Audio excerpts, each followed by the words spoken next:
19 anos, meu marido e eu embarcamos em um avião para tirar férias com a nossa família. Eu estava grávida de 27 semanas de nosso segundo filho e coloquei o cinto de segurança, esperando sinceramente que nossa filha de 4 anos deixaria sua exausta mãe relaxar por algumas horas. Não me lembro de como minha filha se comportou naquele voo, pois tudo foi ofuscado pelas contrações que começaram logo após a decolagem. Considerando o público presente hoje, talvez seja necessária uma breve revisão sobre gravidez. Os bebês são considerados nascidos a termo quando nascem com 40 semanas. Conforme mencionado, eu estava com 27 semanas de gravidez. Por uma série de razões, entrar em trabalho de parto naquele momento e naquele lugar não era o ideal. Dar à luz a um bebê prematuro a mais de 9.000 metros de altura teria sido uma história emocionante, mas felizmente não foi isso que aconteceu. Aterrissamos em segurança em nosso destino e corremos para o hospital, onde recebi medicação para interromper meu trabalho de parto e fui colocada em repouso absoluto por 10 semanas. Para alguém com personalidade do tipo A, ficar de cama por 10 semanas foi um desafio, especialmente quando Netflix, Hulu, smartphones e acesso à internet de alta velocidade ainda não existiam. Quando a Sociedade de Socorro ligou para oferecer ajuda, pedi desesperadamente por livros. E assim, as mulheres da ala Westchester 1 da estaca Chicago, Illinois, fizeram o que fazem de melhor. Chegaram à minha porta trazendo refeições prontas e livros, alimento para o meu corpo e para a minha alma. Em meio à pilha de livros estavam os 4 primeiros livros da série Harry Potter, de J.K. Rowling. Coloquei-os no fim da pilha, achando que eram livros infantis. Porém, algumas semanas depois, quando terminei todas as outras sugestões literárias da Sociedade de Socorro, os livros de Harry Potter eram tudo o que restava. Com relutância, comecei a ler sobre o menino bruxo com uma cicatriz em forma de raio na testa, e logo fiquei viciada. Adorei os nomes de personagens como Olho Tonto Moody, Nick Quase Sem Cabeça, a míriade de criaturas mágicas que variavam de elfos domésticos a hipogrifos, e a quantidade fascinante de ingredientes de poções, tais como pele de araramboia e emeróbios. Adorei a humanidade de todos os personagens, tão perfeitamente imperfeitos, seus medos e seguranças, suas decepções e mal-entendidos, sua raiva e ciúme, suas travessuras, seu sarcasmo e até mesmo seus planos de vingança. Mas, acima de tudo, adorei os temas universais dos livros, o poder do amor e do sacrifício, a luta do bem contra o mal e a busca pela vitória sobre a morte. Quando o 7º e último livro da série foi publicado, eu já era uma fã devota. Naquela época, eu estava trabalhando na Universidade de Harvard. De vez em quando, eu examinava o catálogo de cursos para ver se alguém estava dando uma aula sobre Harry Potter, mas sem sucesso. Eventualmente, descobri não uma aula, mas um tipo de grupo de leitura que se reunia semanalmente na Harvard Divinity School. Embora o grupo se chamasse Harry Potter e o Texto Sagrado, o pressuposto desse grupo não era de que a série Harry Potter fosse uma obra sagrada, mas sim que há uma grande sabedoria a ser obtida pelo envolvimento rigoroso com o texto, assim como ocorre com as obras consideradas sagradas por várias religiões. Eu me juntei ao grupo com entusiasmo e no ano seguinte examinei os livros de Harry Potter por uma lente diferente, não para me divertir, mas para pensar profundamente sobre o que eu poderia aprender com essas histórias. Não é de surpreender que minha fé tenha influenciado essa nova leitura desses livros que há muito tempo eu gostava, pois me lembrei da admoestação em Doutrina e Convênios 88-118. Sim, nos melhores livros buscai palavras de sabedoria. Procurai conhecimento, sim, pelo estudo e também pela fé. Quando fui convidada a falar hoje, fiquei pensando em qual mensagem do Evangelho eu deveria compartilhar com vocês, os alunos da BYU, que poderia tocar vocês e ajudá-los nas dificuldades que estão enfrentando. O que sempre vinha à minha mente eram 5 princípios do Evangelho que me foram reforçados ao ler e reler os contos de Harry Potter ao longo dos anos. Verdade 1. Todos são iguais perante Deus. O antagonista central da série Harry Potter é o perverso Lord Voldemort, que conspira ao longo dos livros para matar o menino Harry Potter, o único bruxo conhecido por ter sobrevivido à maldição da morte. No caso de Harry, uma lançada a ele por Voldemort, quando Harry era apenas um bebê. Em um mundo habitado por bruxos, bruxas e uma série de criaturas mágicas, Lord Voldemort vê qualquer pessoa e qualquer coisa que não seja um bruxo de sangue puro como totalmente dispensável e inferior. Harry, por outro lado, é um bruxo, mas cresce sem saber desse fato. Na verdade, sem saber nada sobre o mundo mágico. Isso acaba sendo uma grande bênção, pois quando Harry acaba descobrindo que é um bruxo, ele desconhece completamente os preconceitos existentes entre as bruxas e os bruxos ao seu redor. No final do segundo livro, Harry encontra a sombra de um Voldemort mais jovem, conhecido nesse livro por seu nome de nascimento, Tom Riddle. Riddle rouba a varinha de Harry, deixando-o sem uma arma para se defender contra o mortal basilisco, uma cobra gigante escondida na Câmara Secreta. Enquanto Harry aguarda seu destino, a ajuda chega na forma do pássaro de estimação do diretor Dumbledore, a Fênix Fox, que traz consigo o sujo e esfarrapado chapéu seletor. Riddle olha para o grupo improvável formado por Harry, pela Fênix e pelo chapéu e faz uma provocação. Isso é o que o Dumbledore manda ao seu defensor? Um pássaro canouro e um velho chapéu? Você se sente cheio de coragem, Harry Potter? Sente-se seguro agora? A falha de Riddle nesse momento é que ele não consegue apreciar o valor do poder mágico incorporado em qualquer coisa que não seja um bruxo de sangue puro. Momentos depois, as lágrimas curativas da Fênix curarão um ferimento letal no braço de Harry, causado pela presa do basilisco, e Harry usará a espada do Godric Gryffindor, escondida no chapéu seletor, para matar o basilisco. Comparem isso com o primeiro encontro de Harry com o elfo doméstico Dobby, que se materializa misteriosamente no quarto de Harry em uma noite de verão. Sem nenhuma noção preconcebida sobre o relacionamento entre bruxos e elfos domésticos, Harry convida Dobby a se sentar. O elfo doméstico fica atônito com esse gesto generoso e diz: Dobby nunca foi convidado a se sentar por um bruxo, como um igual. Vários anos depois, o Duende Grampo diz a Harry: Você é um bruxo incomum, Harry Potter. Como assim? Perguntou Harry. Ao que Grampo responde: Você salvou um duende. Você me trouxe para cá. Me salvou. Você é um bruxo estranho. Mais do que qualquer outro personagem da série de J.K. Rowling, Harry demonstra a compreensão do princípio descrito em Doutrina e Convênios 18:10. Lembrai-vos de que o valor das almas é grande à vista de Deus.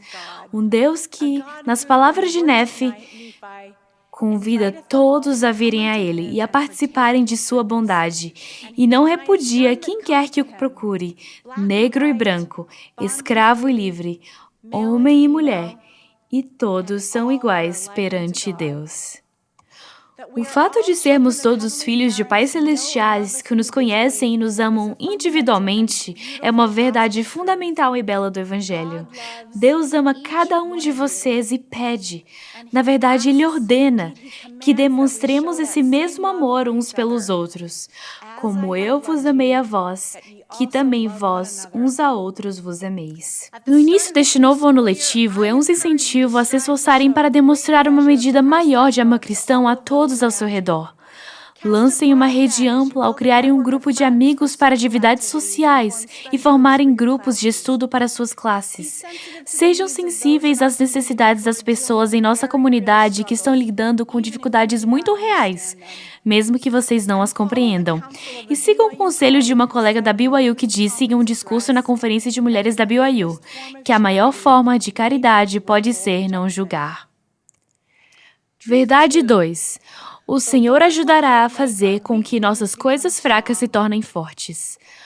Uma escritura que se tornou particularmente significativa para mim nos últimos meses, quando me mudei de Boston para Utah, para assumir uma nova função aqui como reitora da BYU Merit School of Business, é Éter 12:27.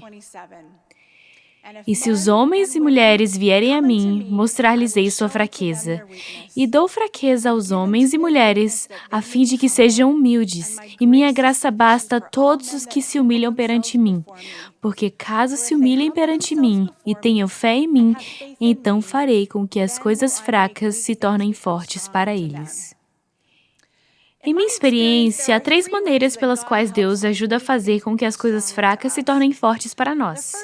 A primeira é ampliando nosso esforço dedicado para nos tornarmos melhores. Podemos adquirir novas habilidades e capacidades e novos pontos fortes. Para os fãs de Harry Potter, isso se assemelha a Harry praticando desesperadamente feitiços convocatórios antes da primeira tarefa do torneio Tribruxo no 4º livro.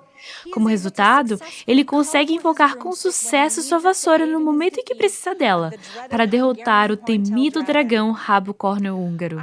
Vou poupá-los dos detalhes, mas tenho fraquezas que tenho trabalhado arduamente, com intenção e propósito, para superar nesses últimos meses desde que cheguei a BYU. A segunda maneira pela qual Deus ajuda a fazer com que as coisas fracas se tornem fortes é enviando-nos pessoas que têm forças complementares e que compensam nossas fraquezas. No caso de Harry Potter, isso seria o Rony e a Hermione ajudando Harry em suas aventuras em todos os livros.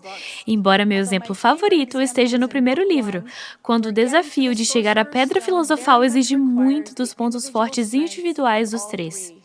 Rony conduz o trio à vitória no jogo de xadrez bruxo. Hermione resolve o quebra-cabeça lógico para descobrir qual poção beber. E Harry monta em uma vassoura para capturar a chave voadora que lhe permite destrancar a porta, para que prossigam. Individualmente, nenhum deles poderia ter sido bem-sucedido, mas coletivamente eles conseguem impedir que a Pedra Filosofal caia nas mãos de Lord Voldemort. Paulo em 1 Coríntios 12, Moroni no último capítulo do livro de Mórmon e o Senhor em Doutrina e Convênios, todos descreveram a variedade de dons espirituais, concedidos a nós por nosso Criador. Pois a todos não são dados todos os dons, pois há muitos dons e a cada homem é dado um dom pelo Espírito de Deus. Essa distribuição dos dons espirituais do Senhor exige que aprendamos a trabalhar juntos para nos tornarmos o corpo de Cristo mencionado por Paulo. Uma das maiores bênçãos que recebi desde que cheguei a BYU em janeiro tem sido a oportunidade de trabalhar como parte de uma equipe com membros cujos pontos fortes compensam minhas fraquezas. A terceira maneira pela qual Deus ajuda a fazer com que as coisas fracas se tornem fortes é colocando-nos em situações nas quais nossas fraquezas são, de fato, nossas forças, porque são 2 lados da mesma moeda. Harry Potter, no que muitos considerariam momentos de fraqueza, demonstra compaixão por Pedro Pettigrew, o homem que traiu seus pais, o que levou à sua fuga no livro 3 e acelerou o retorno de Voldemort em carne e ossos. Mas a compaixão de Harry Potter pelos outros também é um ponto forte, que lhe permite fazer amizade com Dobby, o elfo doméstico, que se mostra fundamental para o sucesso de Harry em encontrar e destruir Horcruxes no livro 7. Para mim, retornar a BYU depois de 30 anos em 4 universidades muito diferentes é tanto uma fonte óbvia de fraqueza quanto uma fonte potencial de força. É uma fraqueza porque, depois de tanto tempo fora, muitas vezes me sinto deslocada nesta instituição tão peculiar, com seus costumes às vezes estranhos. É uma força porque minha perspectiva, depois de ter estado fora por tanto tempo, ocasionalmente me permite ver as coisas de uma forma que as pessoas ao meu redor não conseguem. Espero que vocês também estejam invocando a ajuda do Senhor para identificar e fazer com que suas próprias fraquezas se tornem forças por meio da prática, da colaboração e da análise de como suas fraquezas podem, em situações apropriadas, ser, na verdade, seus pontos fortes. Verdade 3. Vemos por espelho, em Enigma. Um tema recorrente na série de 7 livros é que Harry e seus amigos raramente têm uma compreensão completa das situações em que se encontram. Às vezes, na verdade, muitas vezes, eles estão mais errados do que certos. No primeiro livro, eles acreditam erroneamente que o professor Snape está tentando roubar a pedra filosofal, quando na verdade é o professor Quirrell, que também ostenta um vestígio de Lord Voldemort, escondido sob seu turbante. No terceiro livro, eles, assim como o resto do mundo bruxo, têm a falsa impressão de que Sirius Black traiu os pais de Harry, levando-os à morte, quando na verdade foi Pedro Pettigrew. No quarto livro, ninguém reconhece que Olho Tonto Moody é um impostor. No sétimo livro, eles descobrem que Dumbledore teve um passado um tanto duvidoso e Snape acaba se revelando um herói e não um vilão. Assim como os personagens de Harry Potter, nós também temos uma compreensão incompleta de muitas coisas na vida. Paulo nos disse em 1 Coríntios, porque em parte conhecemos e em parte profetizamos, mas quando vier o que é perfeito, então o que o é em parte desaparecerá, porque agora vemos por espelho, em enigma. O plano de Deus é que não tenhamos o entendimento completo de todas as coisas durante esta vida mortal. Esse entendimento parcial nos afeta de várias maneiras. Às vezes, como aconteceu com Harry e Severus Snape, julgamos os outros erroneamente com base em um conhecimento incompleto de suas circunstâncias ou motivações. Às vezes, nossa fé vacila quando nos encontramos em uma situação que não conseguimos entender, acreditando que nossa capacidade de raciocínio é suficiente para o entendimento completo, quando na verdade temos apenas uma compreensão muito limitada das coisas. Quando José foi vendido ao Egito por seus irmãos, será que ele poderia ter previsto as bênçãos futuras que viriam para ele e sua família muitos anos depois, a partir do que, na época, deve ter parecido uma grande injustiça? Nossa tarefa na vida é seguir em frente com fé, mesmo não tendo pleno conhecimento de todas as coisas. Lemos em alma, e agora, conforme falei com referência à fé. Fé não é ter um perfeito conhecimento das coisas. Portanto, se tendes fé, tendes esperança nas coisas que não se veem e que são verdadeiras.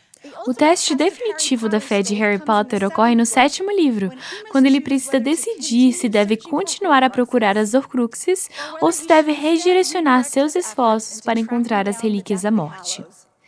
A motivação para obter as relíquias parece muito sólida, mas depois de muita deliberação, Harry decide persistir em sua busca pelos Horcruxes, porque esse é o caminho que lhe foi prescrito pelo diretor Alvo Dumbledore antes de sua morte. Harry não sabe quais são todas as Horcruxes, muito menos onde elas estão. A tarefa parece assustadora e Harry se questiona sobre sua capacidade de ter êxito. E mesmo assim, ele persiste. Com a vantagem de conhecermos a história, sabemos que ele fez a escolha certa, mas no momento da decisão, a escolha não era nada óbvia se baseada apenas na razão. Assim como Harry, podemos nos encontrar as circunstâncias em que nossa razão entra em conflito com os mandamentos de Deus, seus profetas ou nossa própria revelação pessoal. Nesses momentos, precisamos escolher se faremos o que parece fazer sentido, com base em nosso entendimento parcial das coisas, ou se teremos fé e seguiremos o plano do Senhor para nós, acreditando que, com sua perspectiva ampliada, Ele não nos desviará do caminho. Verdade 4. O Senhor ampliará sua capacidade de realizar a obra dele. Minha cena favorita em toda a série Harry Potter acontece no final do terceiro livro, Harry Potter e o Prisioneiro de Azkaban. Sob a admoestação de Alvo Dumbledore, Harry e sua amiga Hermione voltam no tempo para mudar o curso da história e fazer o que é nobre e bom, salvando 2 vidas inocentes. Mas a viagem no tempo é um empreendimento repleto de perigos e eles precisam ter muito cuidado para não deixar que seus eus viajantes no tempo sejam vistos por suas versões do passado. Assim, eles devem esperar e observar o desenrolar da narrativa do passado até chegarem ao momento exato em que a intervenção se faz necessária. O Harry que viaja no tempo se encontra à beira de um lago observando o Harry do passado, do outro lado do lago, sendo atacado pelos pelos dementadores sugadores de alma. Por já ter passado por isso, Harry sabe que em determinado momento alguém do outro lado do lago lançará um feitiço que afastará os dementadores. Ele espera, espera e espera. E começa a ficar bastante ansioso, à medida que os dementadores se aproximam cada vez mais de administrar o beijo do dementador e sugar a alma do Harry do passado. Ele se pergunta onde está o patrono que repele os dementadores. E então, em um brilhante momento de percepção, Harry compreende que é ele, o Harry que viaja no tempo, que deve lançar o feitiço do outro lado do lago e salvar o seu eu do passado.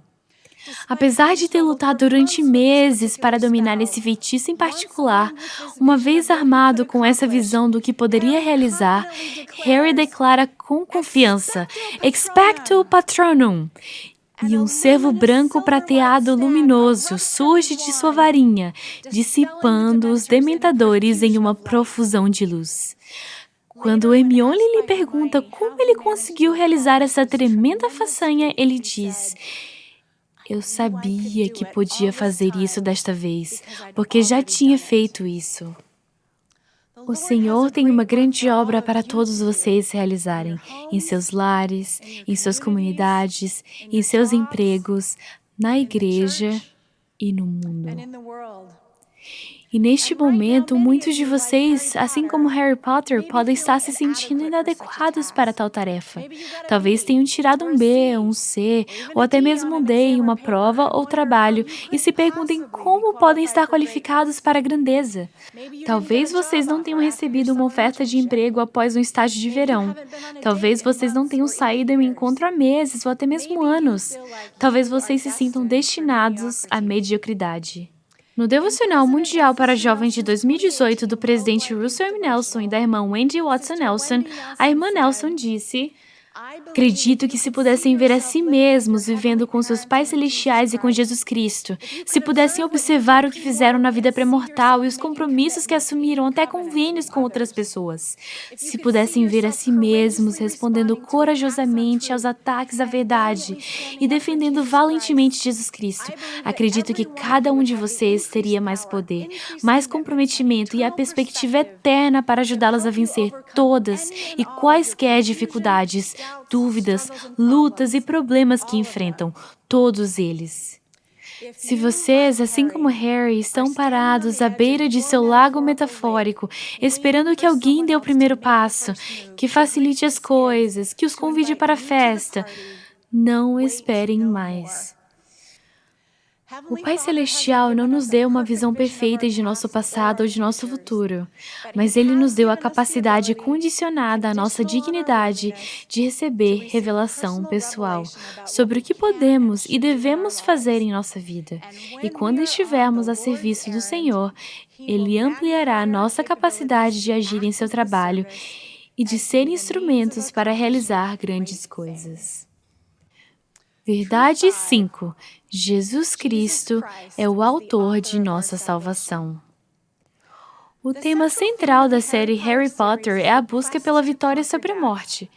O único foco do principal antagonista, Lord Voldemort, é tornar-se imortal. Para isso, ele procura preservar sua alma dividindo-a em 7 partes ou horcruxes. Conspira para roubar a Pedra Filosofal, que contém o Elixir da Vida. Rouba a Varinha das Varinhas ou a Varinha da Morte do túmulo de Alvo Dumbledore e tenta repetidamente matar Harry Potter com base em uma profecia que ele interpreta como indicando que somente Harry ou Voldemort podem viver. Apesar desses esforços, ele não tem sucesso e acaba morrendo de uma vez por todas por causa de uma maldição direcionada a Harry Potter que se reverte durante a Batalha de Hogwarts. A causa do fracasso de Voldemort é simples: ele está procurando pela vida nos lugares errados. Onde então devemos procurar pela vida? Na busca para derrotar Lord Voldemort, Harry e sua amiga Hermione visitam o cemitério da igreja em Godric's Hollow, onde os pais de Harry estão enterrados. Em uma véspera de Natal coberta de neve, Harry lê a inscrição no túmulo deles. Ora, o último inimigo que há de ser aniquilado é a morte. Essa escritura vem de forma bastante significativa do longo e poderoso sermão do apóstolo Paulo em 1 Coríntios sobre a morte e a ressurreição de nosso Senhor e Salvador Jesus Cristo. O título do primeiro capítulo da série de 7 livros de Harry Potter é O Menino que Sobreviveu. Ao longo da série, Harry, de forma bastante simbólica, desafia repetidamente a morte para viver novamente. Sua sobrevivência resulta primeiramente do sacrifício altruísta de sua mãe para salvá-lo, e, por fim, de sua própria vontade de se sacrificar para derrotar Voldemort e salvar o mundo bruxo. Testifico-lhes que há outro, alguém maior, que viveu, que andou pelas estradas empoeiradas da Galileia, que expiou por nossos pecados, que foi crucificado e ressuscitou, e que vive novamente. Esse Jesus não é o personagem central de uma grande obra de ficção literária. Ele é a figura central do grande plano de redenção. E nas palavras do rei Benjamim, nenhum outro nome se dará, nenhum outro caminho ou meio pelo qual a salvação seja concedida aos filhos dos homens, a não ser em nome e pelo nome de Cristo. Seu sacrifício, nascido do amor, permite que sejamos perdoados de nossos pecados e vivamos novamente. Para Marta, após a morte de seu irmão Lázaro, Jesus disse: Eu sou a ressurreição e a vida. Quem crê em mim, ainda que esteja morto, viverá. E todo aquele que vive e crê em mim, nunca morrerá. Crês tu nisto? Comecei este discurso invocando a admoestação de se buscar nos melhores livros palavras de sabedoria. Embora Harry Potter tenha sido para mim a fonte de muitas palavras de sabedoria que fortaleceram minha fé, o apóstolo João nos disse que Jesus Cristo é a palavra suprema. Na tradução de Joseph Smith da Bíblia, lemos: Porque no princípio era o Verbo, sim, o Filho, que se fez carne, e foi enviado a nós pela vontade do Pai, e todos os que crerem no seu nome receberão da sua plenitude. E da sua plenitude todos nós recebemos, sim, imortalidade e vida eterna, por meio de sua graça. As promessas de imortalidade e vida eterna são dadas a todos nós pela fé em seu nome, por nossa disposição de nos arrependermos, por nossa diligência em tentar guardar os mandamentos e pela graça da expiação de Jesus Cristo. Armados com essa visão, eu os desafio a demonstrar uma medida maior de amor cristão. Convido-os a pedir ao Senhor, em espírito de oração, que os ajude a identificar suas fraquezas, para que, por meio da graça dele, suas coisas fracas se tornem fortes. Imploro que se apeguem à sua fé, por mais fraca que seja, enquanto navegam o terreno incerto desta vida mortal. Eu os incentivo a não perderem de vista o grande trabalho que todos vocês foram chamados a fazer, que podem realizar com a ajuda do Senhor e com sua fé. Por fim, oro para que se esforcem sinceramente para vir a Cristo e beber de suas águas vivas. Em nome de Jesus Cristo. Amém.